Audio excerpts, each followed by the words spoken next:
Welcome back, everybody. So today I have a new style video for you to go along with the new year.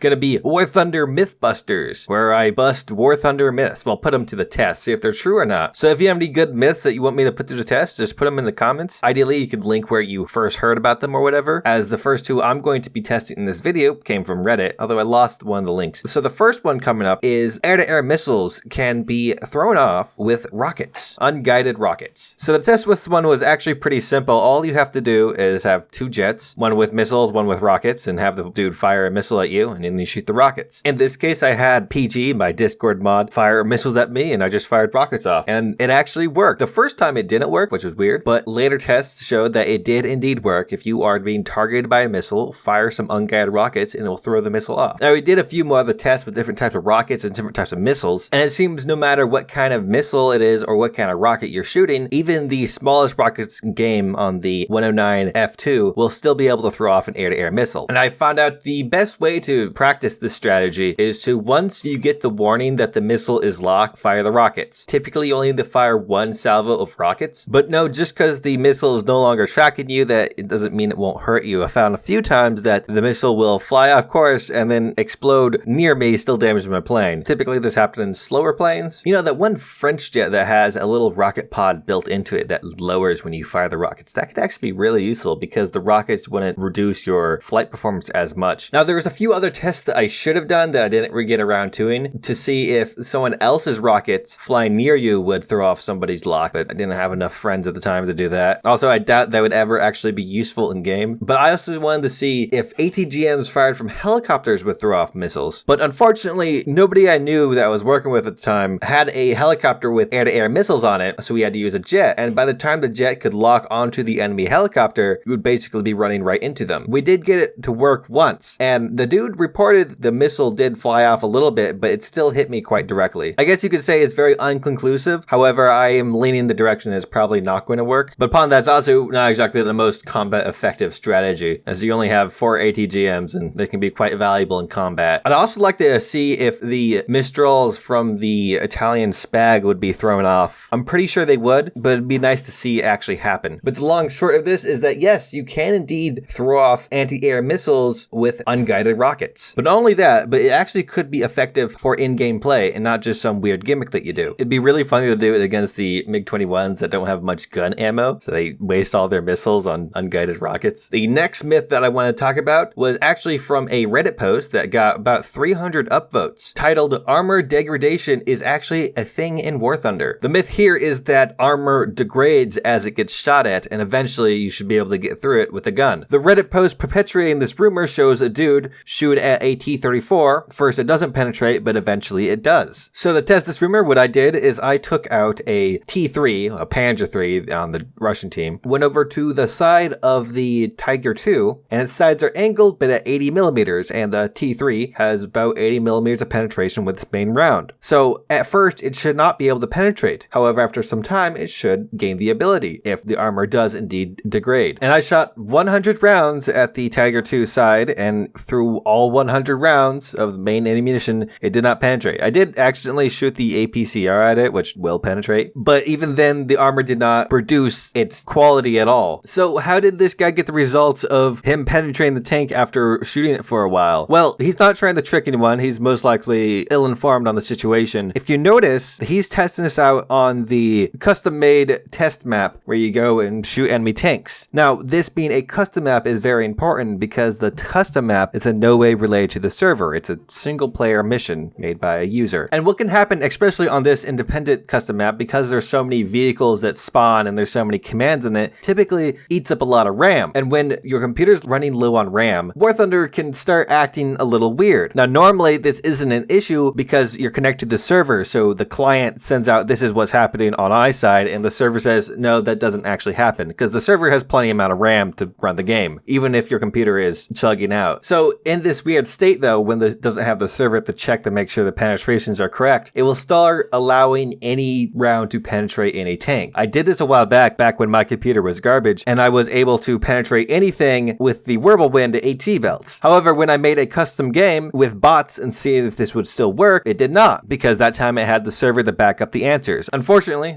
or fortunately, I've upgraded my computer quite recently unfortunately, so I cannot recreate these results to show you. Now the dude made a follow-up video of doing the same thing to back up his claims, and in the comments there was people agreeing with him saying that they're also able to penetrate a tank over a long period of firing at them. The first comment I want to talk about was a guy saying that he was able to penetrate the upper front plate of a Panther with the M4A3 105 heat round. Now the 105 actually can penetrate the upper front plate of the Panther, but only near the transmission. The upper bit of it is still able to block the shell. But after a while, I was indeed able to penetrate the front of the Panther. Now here's the deal, is this isn't because the armor was degrading, this is on how Gaijin calculates angled penetration. Because you see, the following shots and a few after, I did not penetrate the tank. I eventually did, but for the most part did not penetrate it. That's why it appears yellow when you go into the armor analysis, because you might penetrate it. There was another guy on the first post saying that he was able to penetrate some top tier tanks with some Russian shell, 3 BM25. I do not have any tank that has 3 BM25, nor any of the other top tier tanks, and I don't really won't know if any of my friends want to sit there while I shoot them for like an hour, so I won't be able to recreate those. So my conclusion to this rumor is that Armour Degradation is not in War Thunder. However, I'm still open to more testing, but it does bring up the question, what is your opinion on Armour Degradation? Should it be added to War Thunder? It is a thing that happens in real life, and it'd make Mimi tanks like the KV-2 and Chiha shotgun more effective. However, it would also make combat much more random and harder to calculate whether you'll be able to survive something or if you'll be able to penetrate something. And also, if it was a thing, would you be able to repay your armor, as you can put a tank barrel back together, so why not reforge armor as well? But anyways, tell me what you think. And also, if you have any other rumors for you want me to explore, be sure to comment them down below. I want to try to do these videos weekly, however, I don't have an infinite supply of rumors like I do War Thunder news, so it may not be the case. Also, if I can't find enough in-game rumors, perhaps I could extend it to just general military vehicle rumors. But generally, I want this to be a Wednesday or Thursday thing, which should give me enough time to still work on War Thunder Weekly News if that's running late. But anyways, a shout out to my YouTube members. If you enjoyed this video, be sure to hit the like button. If you didn't like the video, don't hit the like button. If you want me to see more, hit that subscribe button. As I said, I want to do this Wednesday or Thursday. I stream on Saturdays and make War Thunder Weekly News videos on Sundays, so be sure to hit that bell icon to be notified anytime I upload anything. Follow me on Twitch, I want to stream there. I'm going to try that do Fridays. Hope you enjoyed the video. I look forward to any rumors you have about War Thunder. Thank you for watching the video, and I hope you have a great day.